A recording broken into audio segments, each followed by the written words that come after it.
Okay. We're good? All right, I'd like to welcome everyone to the April 24th, 2017 meeting of the Delaware County Board of Commissioners. If everyone would please join me in the pledge. I pledge allegiance To the flag of the United States of America and to the republic for which it stands, one nation, under God, indivisible, with liberty and justice for all. All right, thank you. I'm Jeff Benton, President of the Board. To my left is Gary Merrill, our Vice President. To my right is fellow Commissioner Barb Lewis, our County Administrator Faizan Ahmed, and Jennifer Walraven is clerk today. So let's start. Resolution number 17-404, in the matter of approving the electronic record of proceedings from regular meeting held April 20th, 2017. So moved. Second. Discussion, vote. Vote on motion 17-404. Mr. Merrill? Aye. Mrs. Lewis? Aye. Mr. Benton? Aye. We do not have any public comment or elected official comment today. That brings us to item number 4, resolution number 17-405. In the matter of approving purchase orders and now certificates and payments of warrants in batch number CM APR 0421. So moved. Second. Discussion, vote. Vote on motion 17-405. Mrs. Lewis? Aye. Mr. Merrill? Aye. Mr. Benton? Aye. Resolution number 17-406, in the matter of approving travel expense requests. So moved. Second. Discussion, vote. Vote on motion 17-406. Mr. Benton? Aye. Mr. Merrill? Aye. Mrs. Lewis? Aye. Resolution number 17-407, in the matter of a liquor license transfer request from Crab Enterprises and LTD doing business as Gooseneck Tavern to Coridian LLC doing business as Cloud 9 Bar and Grill and forwarding to the Ohio Division of Liquor Control with no objections and no requests for hearing. So moved. Second. Discussion, vote. Vote on motion 17-407. Mr. Merrill? Aye. Mr. Benton? Aye. Mrs. Lewis? Aye. Resolution number 17-408, in the matter of canceling the Commissioners' sessions scheduled for Monday, July 3rd, 2017, and Monday, July 24th, 2017. So moved. Second. Discussion, vote. Vote on motion 17-408. Mrs. Lewis? Aye. Mr. Benton? Aye. Mr. Merrill? Aye. Resolution number 17-409, in the matter of approving a contract between the Delaware County Board of Commissioners and Train U.S. Incorporated for a chiller work at the Delaware County Jail. So moved. Second. Discussion. Good morning, John Melvin, Director of Facilities. These next two resolutions are maintenance projects that were part of our capital budget request for 2017. This first one is for the chiller at the jail. The next resolution is for the two rooftop units at the Hayes Building. This is to refurbish the HVAC units at these two locations. Train is a program that Train has. The manufacturer comes in and does a complete overhaul of the system, replacing compressors, fan motors, bearings, and go through and balance everything, check all the performance of all the gaskets, make sure all the units are sealed up properly, and just working efficiently. It's a major overhaul. The units are approximately 15 to 17 years old. A lot of the major components are reaching the end of their life cycle. Some of them actually exceeded their life cycle, life expectancy, the compressors and so forth. We actually, about 3 years ago, we had some failures of the compressors on one of the rooftop units of the Hayes Building. This program, we bring them in, do this complete factory refurbish, should extend the life of these units another 10 to 15 years easily with the ongoing maintenance we provide these units. The jails were installed when, John? Pardon me? When were the jails original HVAC? Is this the original HVAC equipment? I need to double check. I don't want to speak offhand off the top of my head. I believe it's part of the remodel we did in 2000, the expansion we did in 2006.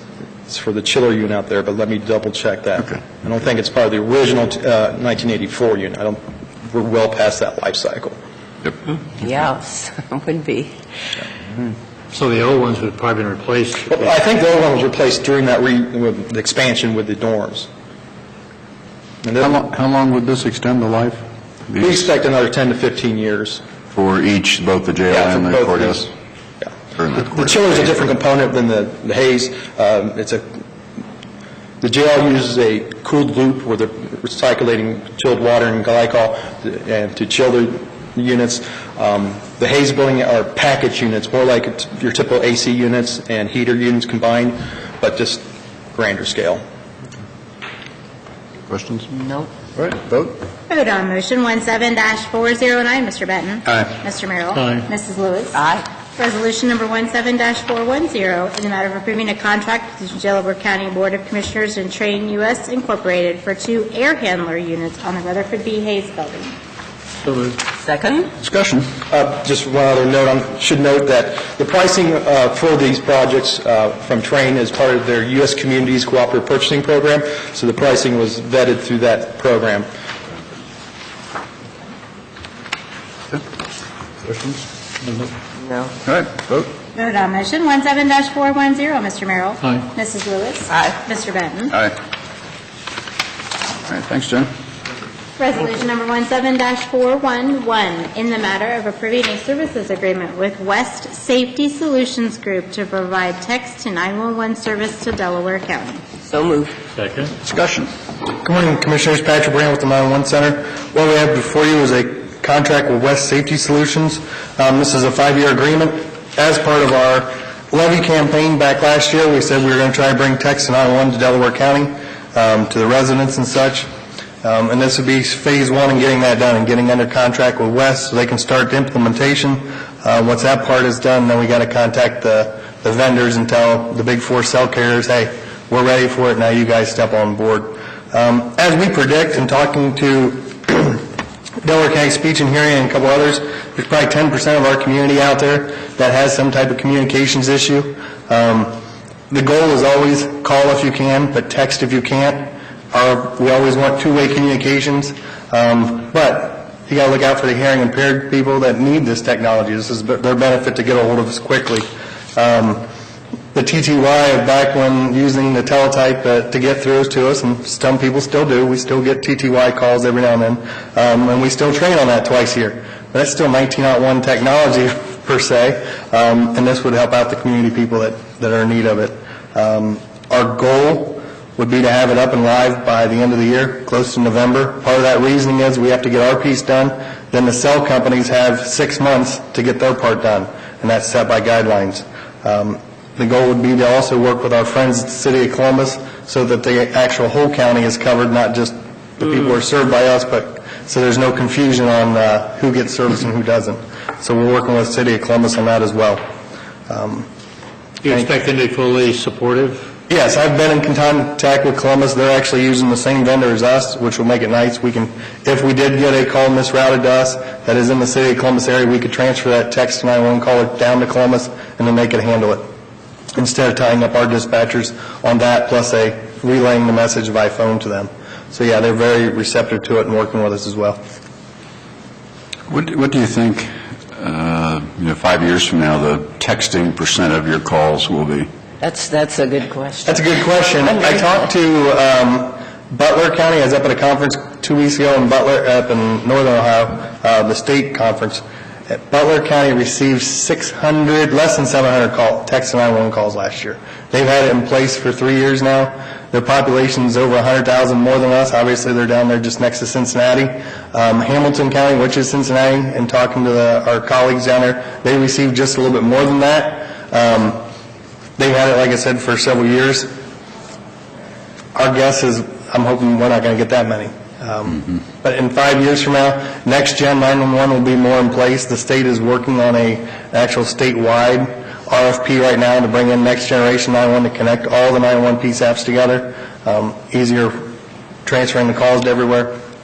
So in 5 years, this contract probably won't be needed. We'll be working through the state on something.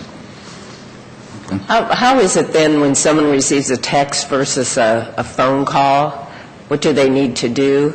Well, if the biggest thing is not using, some of the newer generation, the millennials and such, and newer generations and these kids in schools, they like to do shorthand text. I don't know all the shorthand text. The staff doesn't know all the shorthand text. So be precise and consistent on your message of what's going wrong. Use some type of slang, we're not going to know it. So obviously location is greatest. we'll get the information on the number and that, but still being precise on what you need versus using some type of slang language or something that we wouldn't know right off the bat. Does it just come in on the monitors if someone texts? It'll come integrated into this, the system we're proposing and what we have in front of you will come in actually on the 911 phone system itself. Just Oh, through a different- okay. It's, Oh. just how a 911 phone calls appears, it'll appear similar to that for for Okay. staff. Okay, great. And it's sequential, it comes in and order replaced. Yeah. Well, you're right about having the texter make sure that they are precise and not necessarily abbreviate like a road or a... Exactly. Because if you, I mean, there's so many street names in our county that Right. north, south versus avenue versus court versus road Right. and everything. Yeah, being precise, and especially if it's a police emergency versus fire, we don't want to send the wrong equipment. We want the precise message of what Yes. needs to come out. And we'll work with Jane on that when we get ready to release it. Obviously, we'll be with our friends of the media. But we'll work with Jane, we'll work with Delaware County Board of Development of Disabilities and Delaware Speech and Hearing to make sure all their clients are notified. And normally, there's a dialogue on the voice call. Yes. On the text, you get, I'm just trying to think through this. You get this text, and there's questions you don't have answers to. Would they then attempt to make a voice call to get clarity? No, but realizing that they may or may not be able to respond. You can text, we can text back. They can text. You could make a voice call. You could make a voice call, yes. But would you, I mean, my question is, would you attempt to do that? I'm not sure, your shed. It depends on the situation. I know Hamilton, or talking to Butler County, they did have the scenario where the person, it wasn't 2 weeks after they went live, roughly, talking to Captain Franke down there, that they had a situation where a house was broken into. The person was texting them from in the secure room. That way, yeah, they texted them the information there. We'll make an apprehension out of that. There was no communication, so nobody could hear anybody talking. And that type, you don't really want to You don't want call. to call the Right. phone. And make the phone ring and go, oh, wait a minute, they're in the closet hiding. So, Yeah. Yeah. So you have to look at the pros and cons on each situation. You're kind of darned if you do, darned if you don't. You could have a situation where you need a verbal conversation to maybe save a life. Yes.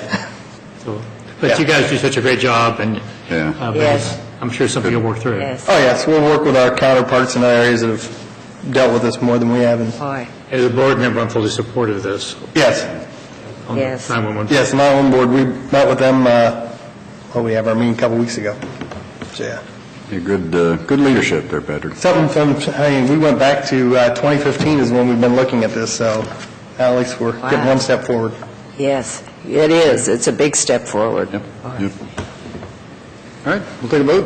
Vote on motion 17-411. Mrs. Lewis? Aye, Mr. Merrill? Aye. Mr. Benton? Aye. Thank you very much. Thanks. thank you. Resolution number 17-412, in the matter of approving a request for proposals for Delaware County website redesign project. So moved. Oh. Second? Get to choose. Yeah. We both waited and we both... right. Discussion. Thanks. I was waiting for my That's your cue. Good morning. Jane Hawes, Communications Manager. You have before you the RFP that we would like to issue for the website redesign project. Basically, the timing has been that we wanted to get the branding project far enough along before we issue this one. We anticipate this is going to take about 9 to 12 months before it's completed after we sign the contract. It's going to be an extensive analysis of what we've got now, and then a rebuild of it. So I entertain any questions you may have. Yes, could you, we've talked about this, and I think this is a great idea. It's long overdue, and you mentioned to me about when you're, and I've had people contact me that they can't find certain things on the website and Yeah. all this, but part of that is due to the platform, meaning that people are looking at the website from their phone rather than from their computer. Yeah. Could you just talk a little bit about that? One of sort of the guiding principles of what we're doing with this project is that it's going to be scalable. The website, the term in the industry is scalable. It means it scales down or up to whichever size screen that you're on. They also call it responsive design. So right now, the website is best suited for a desktop computer monitor. In the future, it's it's going to be, are you looking at it on a smartphone, on a tablet, any device, it should scale to the screen that you're looking at it on. And that's sort of standard practice nowadays. Okay. So, and also, too, as you were mentioning, having a hard time finding things, the sort of the guiding principle these days, they call it click-through rate, or CTR, is it should take you no more than 3 clicks to get to the information that you want on the website. Oh, okay. And the experts whom we'll be hiring, they're the ones who can sort of look at existing traffic, how people are trying to use the site, and they can identify, okay, here's where they're hitting a roadblock, and then we can address it with how we structure the website. great. So, Good. yeah. So those are some of the principles that will be applied to it. To the website. Great. Thank you. Yep. Thanks for your work. Thanks. Anything? Okay. Just a couple questions. The mobile apps, I think most people use their phone nowadays to access websites versus Yes. a desktop or laptop or whatever. Yeah, I think on page is- 3 here, over the last 2 years, the percentage of visitors who are hitting us using a mobile device has gone from 21% to 25%, so it's kind of continuing to trend up, yeah. So does it involve a separate website for mobile? No. So it's all the same? It's in the program. It'll recognize what you're accessing on, Okay. and basically... Automatically. Each page of the website, those are sort of the discrete units of how it's organized, can then shrink or expand Okay. based on... Okay. That's on your that. scalability principle. Yeah, that's the So that's got to scalability. save a lot on design costs. not to have Pardon? to- That's got to save a lot on design costs, not to have Yes. 2 versions of the website. Correct. Yeah, basically what you do is you start with designing it, each page from the idea that, what's the smallest unit, small size that it's going to be, and then it can build out from there. Right, So, right. yeah. I notice there's a members-only site. Well, one of some of the requirements under scope of work with the design expectations, that would be basically for like county employees, being able to use something on a secure, like our intranet, basically, that we use for employees, that the public, doesn't necessarily, like your personnel records, HR, that kind of thing, internally. So, that section would be there. Another feature that I don't believe we even have right now, the dark site, they call it, that's basically if there's an emergency or a crisis, to have a specific section of the website that we can activate that the public, the media, anybody can go directly to. We can enable it to appear, and it would sort of take precedence over the normal operations of the website. Okay. So, I just want to make a comment. I sometimes find our site, and I said this before, a little, you feel like you're in a treasure hunt when you're trying to find something, and you don't always know what you're looking for, and to the degree that we can make that much simpler process and much more common sense related, I think that benefits the process, and I hope that comes out of this. And number 2 is just to put out a challenge to all of our elected officials. Hopefully they will be on board with this project, and I'm mine included as well. hopeful. So just- Yeah, Good point. Good. yeah, I discussed it with everyone when we began the branding project, that this was going to be sort of the next phase, so they do all know that it's coming. And it's, with the challenges of how county government is structured, the vendors, we've made sure in the RFP, if they don't already realize this, how different it is. When you're dealing with 15 different elected officials that have authority, we and the auditor's office together basically have control of the homepage, all of our departments, and the other elected officials sort of operate what you would call sub-websites. I'm hopeful that, yes, they will want to be part of what happens with the redesign. And I'll give you an example. When someone calls in or sends an email, they don't always know the reason they're calling, they don't know where to go to. We had an email that we all 3 received this weekend regarding a veteran's ID. Oh, yeah. And you should be able to come to that website, based on what you put into it, be able to determine where you go. So it's Yeah. simple and easy to understand. Yeah. A lot of the county websites that are, more modern designs that I've looked at, they do make it seems as if they do a better job at the front end of saying, what do you want, and to help you direct yourself from there. For example, Veterans ID, if you can put that in there. Right, should take you to the that should be the recorders. information you're looking for, rather than use the treasure hunt approach I mentioned earlier. But for that to work, all the elected officials have to buy in and be supportive. So Yeah. okay. I would echo those comments. Just a couple of things. The agencies, are they going to connect into it, like our finance authority, health district, DT? Yes, yeah, because they currently do already hang off of our website. They're considered sub-websites already. So part of this is going to be looking at, when we had an initial analysis done of it, we have more than 3,000 pages is how it's organized. The idea is we're going to reduce that number, get things simplified, and that would involve, looking at each of those sub-websites and seeing, okay, how can we help you streamline? And, from what I'm hearing, I've been in touch with sort of, EMA and regional planning and soil and water. Those groups, they're definitely interested also in doing Would they that. still maintain separate websites, or would they? The goal, and we put it in, the language in here, is that each of these sub-websites are going to have a designated administrator, somebody on staff, because we're also trying to reduce Ron Clayton's workload. He's essentially our only website administrator. And so when somebody needs something changed on the website, they have to go through him. And I've been able to ask him, what are the things that I can handle myself, changing photos and some of the content, putting up press releases, stuff like that.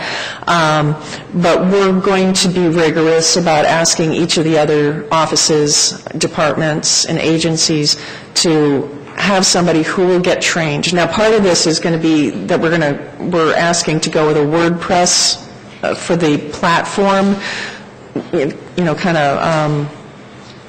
it's the best practice nowadays with what's used, and those are very user-friendly. So somebody doesn't have to be a computer programmer to know how to change the content on that portion of the website. But we're going to make sure that each of them tell, Ron and myself, who's the person in your office who's going to be responsible, and we'll make sure that they're trained, and that also they have a good manual that they can refer to, because right now we don't have anything like that.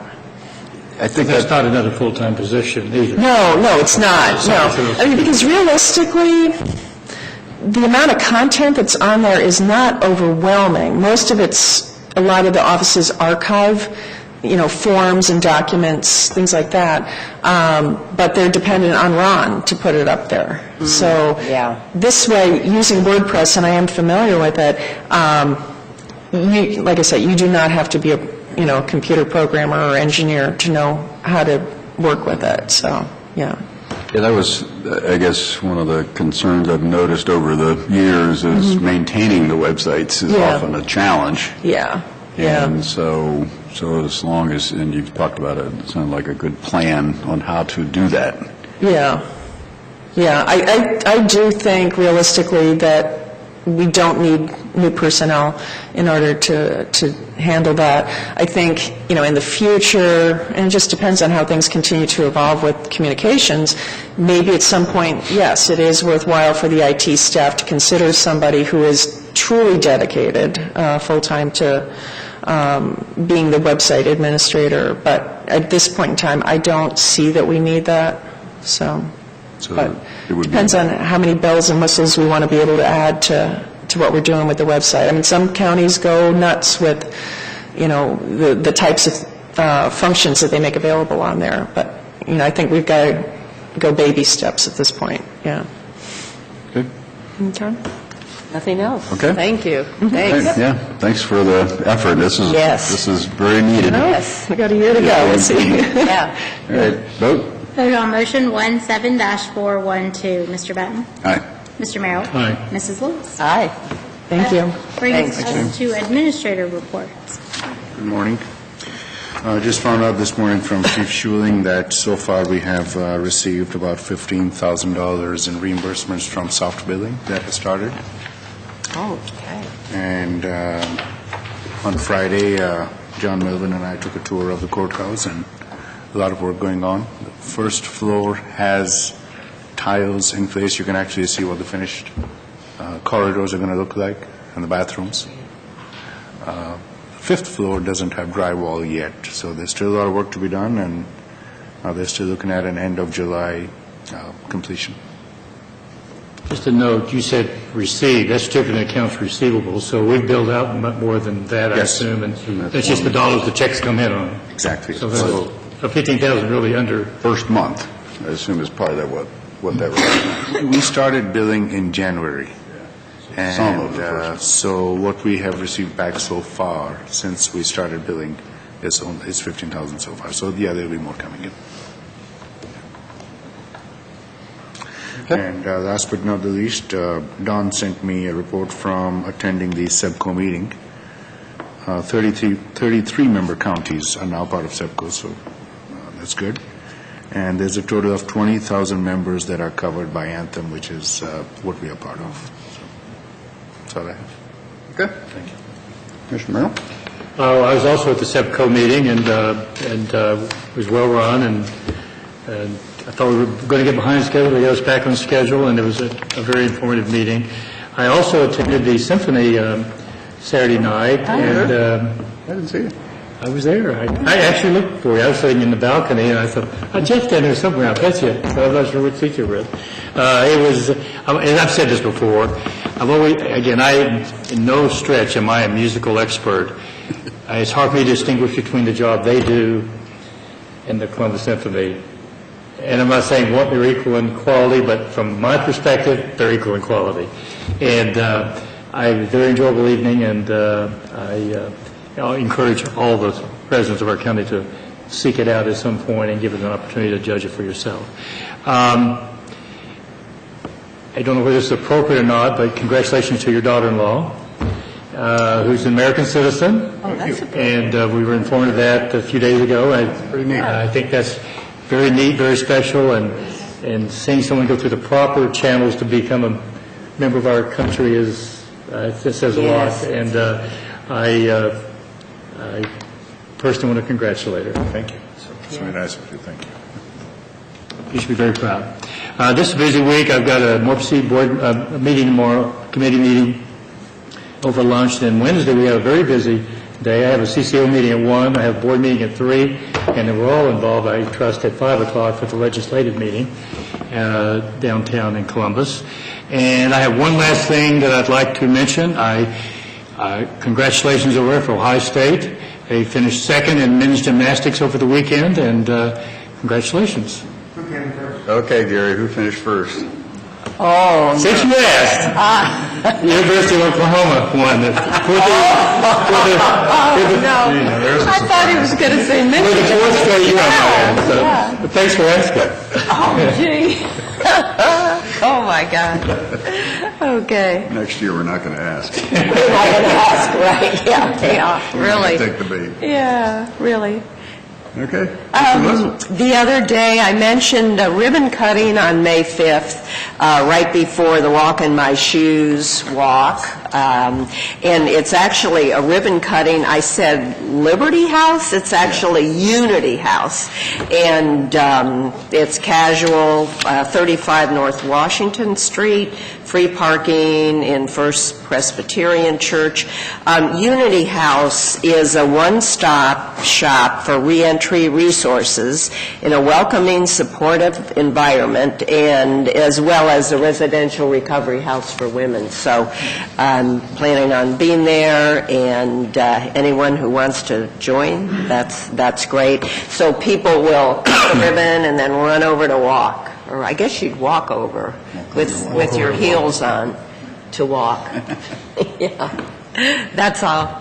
Thank you.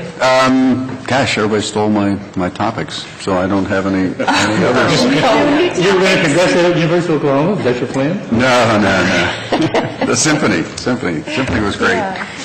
We do have an active day today. We have a viewing, actually technically the second viewing of the Havens 503 Drainage Improvement Petition Project on Peach Blow this afternoon at 1:30. And we have a session this morning, work session at 10:30, the Finance Authority and the bond issuance.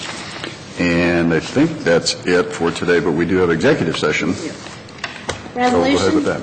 Resolution number 17-413, in the matter of adjourning into executive session for consideration of employment and compensation of a public employer, public official, and to consider the purchase of property for public purposes. So moved. Second. Discussion. Vote. Vote on motion 17-413. Mr. Merrill? Aye. Mr. Benton? Aye. Mrs. Lewis? Aye. Okay, we're in executive session. Get my coffee.